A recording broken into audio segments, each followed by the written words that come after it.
Umroh hanya bisa dilakukan di Mekah, tidak bisa ditempatkan di Saudi. Kan nggak pernah ada larangan dari Saudi untuk orang Indonesia berumroh. Itu sebenarnya tidak. Saya sudah mendapatkan arahan dari Gus Menteri, yaitu dalam waktu dekat beliau akan ke Saudi. Yang ditangkap oleh dunia internasional, bangsa Indonesia disiplin prokes. Itu penting untuk diplomasi. Hari ini diberi izin, hari ini bisa kita berangkatkan. Masyarakat yang sudah siap, biro-biro kita sebenarnya juga sudah siap, pemerintah juga sudah siap.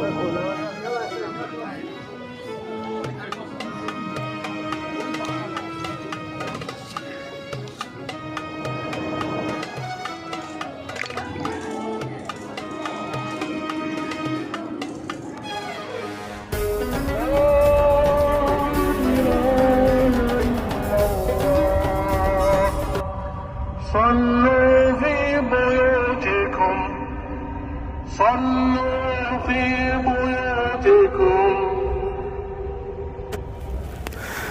Assalamualaikum warahmatullahi wabarakatuh. Nah, ini sudah mulai ada titik terang bagi para calon jamaah umroh asal Indonesia kapan diberangkatkan. Kita akan berbincang-bincang dengan Bapak Kakanwil Kementerian Agama Provinsi Jawa Tengah, Bapak Mustangin. Seperti apa persiapan ataupun kapan jamaah umroh akan diberangkatkan asal Indonesia? Mari kita berbincang-bincang dengan beliau.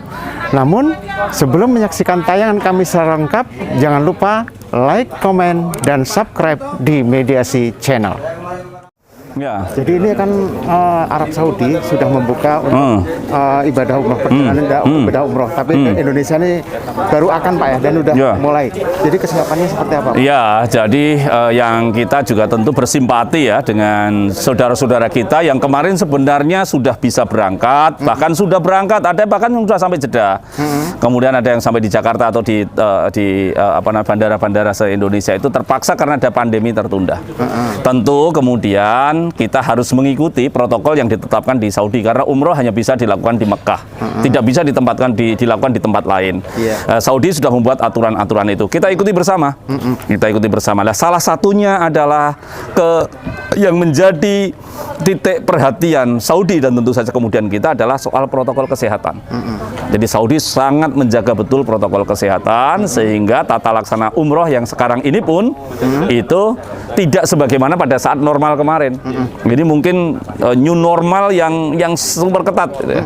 Nah, ini kita ingin menyesuaikan sana. Nah, hari-hari ini kita sedang berkomunikasi karena kita memang belum ada penerbangan kita. Belum ada penerbangan dari Indonesia. Yang belum ada itu penerbangan dari Indonesia ke Saudi. Kalau izinnya Pak, apakah sudah diperbolehkan? Jadi sebenarnya begini, pernyataan Saudi kan nggak pernah ada larangan dari Saudi untuk orang Indonesia berumroh. Itu sebenarnya tidak seperti itu. Yang ada adalah memang penerbangannya belum ada. Jadi kalau penerbangannya ada nanti tentu lewat negara lain. Setelah itu harus karantina di negara ketiga. Dan itu butuh waktu yang panjang. Selain karena waktu panjang tentu biayanya panjang. Dan inilah yang sedang kita terus komunikasikan. Mudah-mudahan dalam waktu dekat ini saya sudah mendapatkan arahan dari Gus Menteri, yaitu dalam waktu dekat beliau akan ke Saudi untuk bagaimana membicarakan ini dengan lebih intens lagi dengan Saudi. Sebenarnya rencananya sudah kira-kira akhir bulan lalu, akhir bulan Agustus. Tetapi karena berbagai hal ini masih tertunda dan mudah-mudahan lah di Oktober ini nanti Kementerian Agama Pusat dalam hal ini justru dipimpin langsung oleh Gus Menteri Agama nanti akan bincangkan itu. Kita doakan bersama, kita doakan bersama misinya Gus Menteri berhasil. Kita dukung dengan cara protokol kesehatan di kampung kita masing-masing, di masjid kita, di pura, di gereja masing-masing.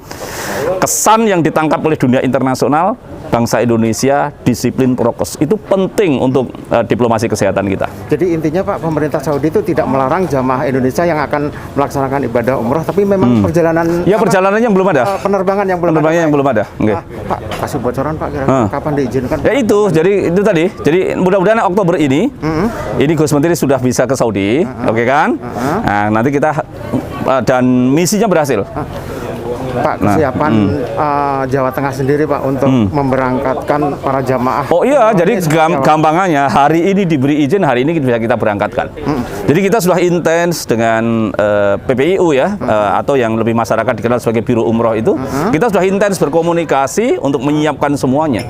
Pendek kata gitu, tetapi tentu kemudian kita harus tahu bahwa mereka yang tadinya siap itu, begitu tahu, ternyata umroh 40 hari, mereka kemudian mereschedule. Ternyata kalau 40 hari biayanya bisa 3-4 kali lipat dibanding dengan biaya. Nah, ya seperti ini. Tapi kalau dari sisi ketika ada masyarakat yang sudah siap, biro-biro kita sebenarnya juga sudah siap, pemerintah juga sudah siap. Itulah yang kemudian ingin disampaikan oleh Pak Menteri dalam waktu dekat ini.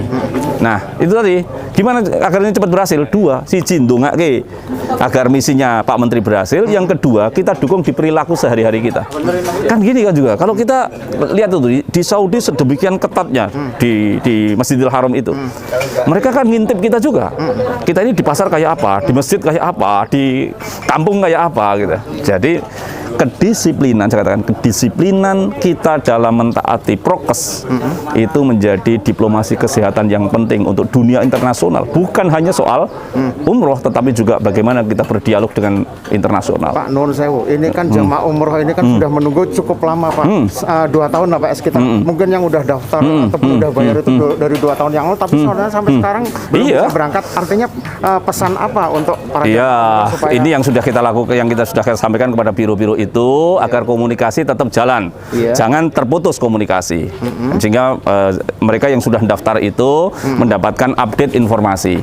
Lebih dari itu, mereka kemudian juga diberi pengertian-pengertian sehingga mereka bisa mengerti, bisa memahami bahasa yang lain, bisa bersabar menerima kondisi ini. Ya gimana lagi, wong yang kitanya sudah siapkan sedemikian rupa, tapi yang punya rumah yang belum membuka pintu, ya sesemangat apapun kita, sesiap apapun kita, sebanyak apapun bekal kita, kalau pintunya tuan rumah belum dibuka, gimana caranya? Nah, caranya itu tadi doa, dukung dengan perilaku kesehatan yang baik, protokol kesehatan yang baik. Ayo kita pakai masker, jaga jarak, itu sehari-hari. Itu orang, bukan cuma orang Saudi, orang sedunia melihat kita kok. Pak, satu lagi. Udahlah. Pak, untuk travel ini kan biaya membengkak, sementara mereka operasional tetap jalan, gaji karyawan, mungkin kalau belum ada kantor mereka sewa. Artinya, nah pesan-pesan ataupun apa ya? Ya dari awal PPI itu paham betul. Mereka membikin perusahaan perjalanan ibadah umroh itu, mereka sadar betul bahwa ini selain ini soal pelayanan keagamaan, ini adalah B2B, business to business. Sehingga mereka, saya kira, juga berhitung tentang itu. Iya, karena kesepakatan antara mereka dengan para jamaah dan sebagainya. Baik. Iya. Terima kasih. Jadi saya kira mereka sudah berhitung sejak awal lah. Baik. Dan yang kesulitan bukan hanya satu perusahaan ini. Di tempat lain juga, di bidang pertanian juga orang kesulitan, di bidang nelayan juga kesulitan, bahkan pegawai negeri juga kesulitan. Semuanya sulit. Pemda juga susah juga, sama-sama. Tetapi ayo kita bareng-bareng hadapi ini dengan cara yang benar. Yaitu tadi, berdoa yang sungguh-sungguh, prokes dijalani dengan baik. Matur nuwun ya. Makasih.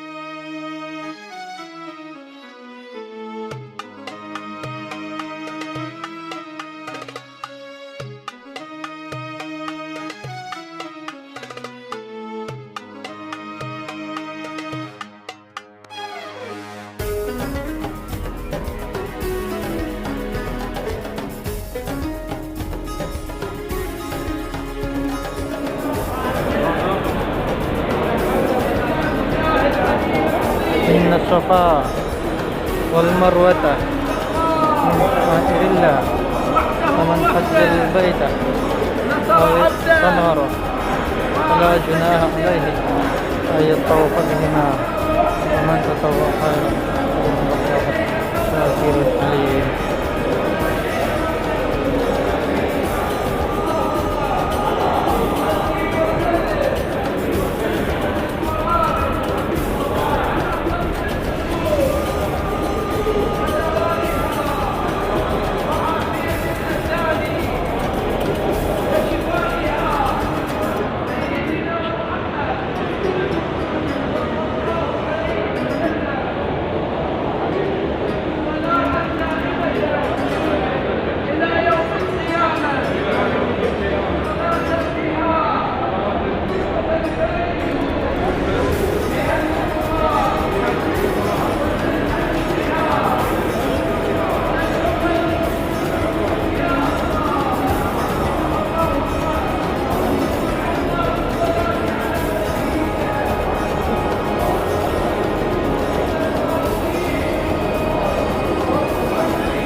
ربي اغفر وارحم واعفو وتكرم وتجاوز عما تعلم إنك تعلم ما لا نعلم إنك أنت الله الأعز الأكرم.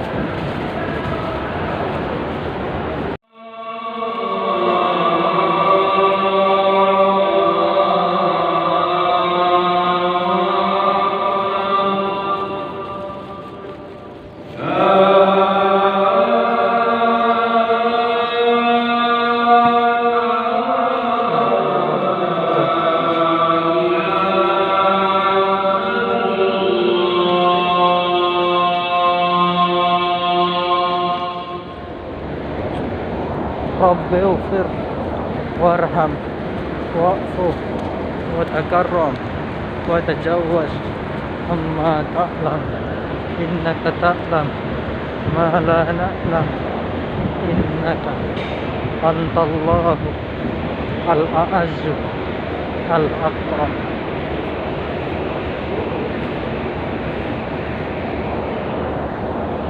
أستغفر الله رب العالمين.